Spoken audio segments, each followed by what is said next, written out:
భక్తుణ్ణి రక్షించుకోవడానికి ఈశ్వరుడు జోక్యం చేసుకుంటాడు. ఆయన ఎలా జోక్యం చేసుకుంటాడో మనకి తెలియదు.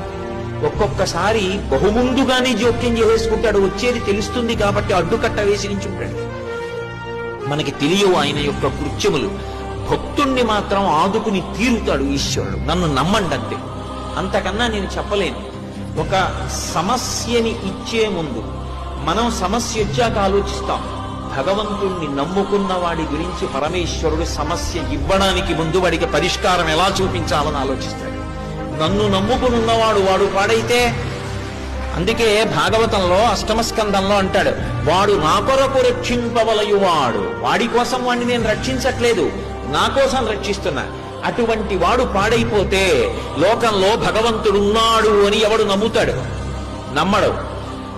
నేను ఉన్నాను అని నమ్మాలంటే నన్ను నమ్ముకున్నవాడు పాడవడానికి వీల్లేదు. వాడి కోసం రక్షించట్లేదు, నా కోసం